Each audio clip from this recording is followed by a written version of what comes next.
ನಮ್ಮ ಬೆಂಗಳೂರಂತೂ ಈಗ ಮಳೆಯಿಂದ ತುಂಬ ಚಳಿ ಆಗಿಬಿಟ್ಟಿದೆ. ಸಂಜೆ ಟೈಮ್ಗೆ ಒಂದು ಒಳ್ಳೆ ಸ್ನ್ಯಾಕ್ಸ್ ಜೊತೆಗೆ ಬಂದಿದ್ದೀನಿ. ಸಖತ್ತು ಟೇಸ್ಟಿಯಾಗಿರುತ್ತೆ, ಹಾಗೆ ಮಾಡ್ಕೊಳ್ಳೋದು ಕೂಡ ತುಂಬ ಸುಲಭ. ಎಲ್ಲ ಪದಾರ್ಥಗಳು ಮನೆಯಲ್ಲೇ ಇರುತ್ತೆ. ಸಂಜೆ ಟೈಮಲ್ಲಿ ಈ ಸ್ನ್ಯಾಕ್ಸ್ನ ಮಾಡಿಕೊಡಿ, ಮಕ್ಕಳು ದೊಡ್ಡವರೆಲ್ಲ ಭಾಳ ಇಷ್ಟಪಟ್ಟು ತಿಂತಾರೆ. ನಮಸ್ತೆ, ಶುಶಿ ಅಡಿಗೆ ಚಾನಲ್ಗೆ ನಿಮ್ಮೆಲ್ಲರಿಗೂ ಸ್ವಾಗತ. ಬನ್ನಿ ರೆಸಿಪಿ ಹೇಗೆ ಮಾಡೋದು ಅಂತ ನೋಡೋಣ. ಅದಕ್ಕಿಂತ ಮುಂಚೆ ವಿಡಿಯೋನ ಸ್ಕಿಪ್ ಮಾಡಿದಿರ ಕೊನೆವರೆಗೂ ನೋಡಿ. ಇಲ್ಲಿ ನಾನು 1/4 kg ಹೀರೆಕಾಯಿನ ತೊಳೆದ್ಬಿಟ್ಟು ತೊಗೊಂಡಿದ್ದೀನಿ.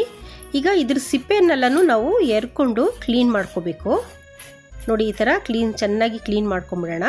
ಮತ್ತು ಇದನ್ನು ಒಂದು ಸಲ ತೊಳೆದ್ಬಿಟ್ಟು ಹೀರೆಕಾಯಿನ ನಾನು ಕ್ರಾಸಾಗಿ ಕಟ್ ಮಾಡ್ಕೊತಾ ಇದ್ದೀನಿ. ಯಾಕಂತಂದರೆ ಹೀರೆಕಾಯಿ ತುಂಬ ಸಣ್ಣಗಿದ್ರೆ ನಾವೇನಾದ್ರು ರೌಂಡ್ ಕಟ್ ಮಾಡಿಕೊಂಡ್ರೆ ತುಂಬ ಚಿಕ್ಕದ ಬಜ್ಜಿ ಆಗುತ್ತೆ. ಅದಕ್ಕೋಸ್ಕರ ನಾನು ಕ್ರಾಸಾಗಿ ಕಟ್ ಮಾಡಿಕೊಂಡ್ರೆ ಸ್ವಲ್ಪ ಉದ್ದಕ್ಕೆ, ಹಾಗೆ ನೋಡೋದಕ್ಕೂ ಶೇಪು ತುಂಬ ಚೆನ್ನಾಗಿರುತ್ತೆ ಅಂತ ಹೇಳ್ಬಿಟ್ಟು ಇಲ್ಲಿ ನಾನು ಈ ಗ್ಲಾಸಲ್ಲಿ 2 ಗ್ಲಾಸಷ್ಟು ಕಡಲೆ ಹಿಟ್ಟನ್ನ ಜರಡಿ ಇಟ್ಕೋತಾ ಇದ್ದೀನಿ.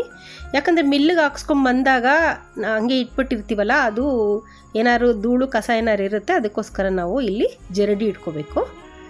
ನೋಡಿ, ಈ ಥರ ನೀಟಾಗಿ ಜರಡಿ ಇಟ್ಕೊಳ್ಳಿ. ಉಂಡೆ ಇರುತ್ತೆ, ಅದನ್ನ ಉಂಡೆನೆಲ್ಲ ಕಲಿಸ್ಬಿಟ್ಟು ಚೆನ್ನಾಗಿ ಜರಡಿ ಇಟ್ಕೊಂಡಿದ್ದೀನಿ. 2 ಗ್ಲಾಸು ಕಡಲೆ ಹಿಟ್ಟಿಗೆ ನಾನು 1/4 ಗ್ಲಾಸಷ್ಟು ಅಕ್ಕಿ ಹಿಟ್ಟನ್ನ ಹಾಕ್ಕೊಂಡು ಜರಡಿ ಇಟ್ಕೋತೀನಿ. ಅಕ್ಕಿ ಹಿಟ್ಟು ಹಾಕೋದ್ರಿಂದ ತುಂಬ ಕ್ರಿಸ್ಪಿಯಾಗಿ ಬರುತ್ತೆ ಬಜ್ಜಿಗಳು.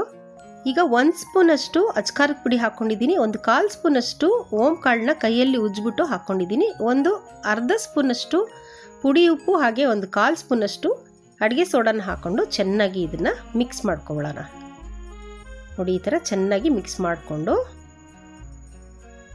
ನಾನಿಲ್ಲಿ 1 ಗ್ಲಾಸಷ್ಟು ನೀರನ್ನ ಹಾಕ್ಕೊತಾ ಇದ್ದೀನಿ. ಈಗ ಚೆನ್ನಾಗಿ ಇದನ್ನು ನಿಧಾನಕ್ಕೆ ಮಿಕ್ಸ್ ಮಾಡೋಣ. ಗಂಟಿಲ್ದಿರೋ ಥರ ಇದನ್ನು ನಾವು ಕಲಿಸ್ಕೋಬೇಕು. ನೋಡಿ, ಈ ಥರ ನಿಧಾನಕ್ಕೆ ಕಲಿಸ್ಕೊಳ್ಳೋಣ. ಈಗ ಮತ್ತೆ ಒಂದು 1/4 ಗ್ಲಾಸಷ್ಟು ನೀರನ್ನ ಹಾಕ್ಕೊತಾ ಇದ್ದೀನಿ.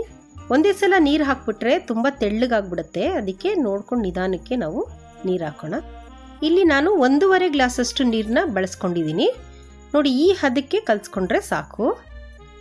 ಈಗ ಒಂದು ಸ್ಟವ್ ಹಚ್ಬಿಟ್ಟು ಒಂದು ಬಾಣಲಿನ ಇಟ್ಕೊಂಡು ಬಜ್ಜಿ ಕರಿಯೋದಕ್ಕೆ ಎಣ್ಣೆ ಎಷ್ಟು ಬೇಕೋ ಅಷ್ಟು ಎಣ್ಣೆನ ಹಾಕ್ಕೊಳ್ಳೋಣ. ನೋಡಿ, ಹೀರೆಕಾಯಿನೆಲ್ಲ ನಾನು ಆಲ್ರೆಡಿ ಹಿಟ್ಟಲ್ಲಿ ಹಾಕಿ ಇಟ್ಕೊಂಡಿದ್ದೀನಿ. ಎಣ್ಣೆ ಕಾದಿದೆಯಾ ಅಂತ ನೋಡಿಬಿಟ್ಟು ಒಂದೊಂದೇ ಹೀರೆಕಾಯಿನ ಹಿಟ್ಟಲ್ಲಿ ಅದ್ಬಿಟ್ಟು ಒಂದೊಂದೇ ಹಾಕ್ಕೊಳ್ಳಿ. ಬಾಣಲೆಯಲ್ಲಿ ಎಷ್ಟು ಇಡಿಸುತ್ತೋ ಅಷ್ಟು ಹಾಕ್ಕೊಳ್ಳಿ, ತುಂಬಾ ಹಾಕ್ಕೊಳ್ಳೋದು ಬೇಡ, ಬೇಯೋದಿಲ್ಲ. ಅದಾದಮೇಲೆ ಒಂದೊಂದನ್ನ ಮತ್ತೆ ಹಿಂಗೆ ತಿರುಗಿಸ್ಕೊಳ್ಳೋಣ. ತಿರುಗಿಸ್ಕೊಂಡು ಇದು ಗೋಲ್ಡನ್ ಬ್ರೌನ್ ಬರುತ್ತೆ ಚೆನ್ನಾಗಿ, ಆವಾಗವರೆಗೂ ಇದನ್ನು ಬೇಯಿಸ್ಕೋಬೇಕು. ಉರಿ ಮಧ್ಯಮ ಉರಿಯಲ್ಲಿ ಇಟ್ಕೊಂಡ್ರೆ ಸಾಕು. ನೋಡಿ, ಈ ಥರ ಆಗಾಗ ತಿರುಗಿಸ್ಕೊಳ್ಳಿ. ಈಗ ಆಗಿದೆ ಇದು. ಈಗ ನಾವು ಒಂದು ಪ್ಲೇಟಲ್ಲಿ ಇದನ್ನು ಹಾಕ್ಕೊಂಬಿಡೋಣ. ನೋಡಿ, ಎಷ್ಟು ಚೆನ್ನಾಗಿ ಕಲರು ತುಂಬ ಚೆನ್ನಾಗಾಗಿದೆ. ಕಲರು ಬಜ್ಜಿನೂ ಅಷ್ಟೇ ತುಂಬ ಟೇಸ್ಟಾಗಿ ಆಗುತ್ತೆ. ಇನ್ನೊಂದು ಸಲ ಮಾಡೋದನ್ನ ತೋರಿಸ್ತಾ ಇದ್ದೀನಿ ನೋಡಿ. ನಾನು ಎಣ್ಣೆ ಚೆನ್ನಾಗಿ ಕಾದಿದೆ.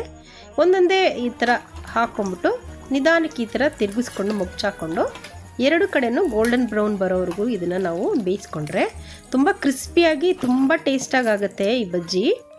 ಈ ಮಳೆಗೆ ಮತ್ತು ಚಳಿಗೆ ಈ ಥರ ಸಂಜೆ ಹೊತ್ತಲ್ಲಿ ಈ ಬಜ್ಜಿನ ಮಾಡಿಕೊಡಿ, ತುಂಬ ಇಷ್ಟಪಟ್ಟು ತಿಂತಾರೆ ಎಲ್ಲರೂ.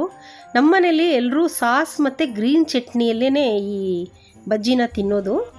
ಎಷ್ಟು ಚೆನ್ನಾಗಾಗಿದೆ, ಮೇಲೆ ಕ್ರಿಸ್ಪಿಯಾಗಿದೆ, ಒಳಗಡೆ ಹೀರೆಕಾಯಿ ಕೂಡ ಬೆಂದಿದೆ, ಅಷ್ಟು ಟೇಸ್ಟಿಯಾಗಿರುತ್ತೆ. ಖಂಡಿತ ಒಂದ್ಸಲ ಟ್ರೈ ಮಾಡಿ. ಹಾಗೆ ನನ್ನ ಚಾನಲ್ನ ಸಬ್ಸ್ಕ್ರೈಬ್ ಮಾಡೋದನ್ನ ಮರ್ತೋಗ್ಬೇಡಿ. ನಿಮ್ಮ ಫ್ರೆಂಡ್ಸ್ಗೆ ಶೇರ್ ಮಾಡಿ. ಹೀಗೆ ನನಗೆ ಸಪೋರ್ಟ್ ಮಾಡ್ತಾಯಿರಿ. ಈ ವಿಡಿಯೋನ ಕೊನೆವರೆಗೂ ನೋಡಿದ್ದಕ್ಕೆ ನಿಮ್ಮೆಲ್ಲರಿಗೂ ಧನ್ಯವಾದಗಳು. ನೆಕ್ಸ್ಟ್ ರೆಸಿಪಿ ಜೊತೆಗೆ ಸಿಗ್ತೀನಿ. ಟೇಕ್ ಕೇರ್, ಬಾಯ್.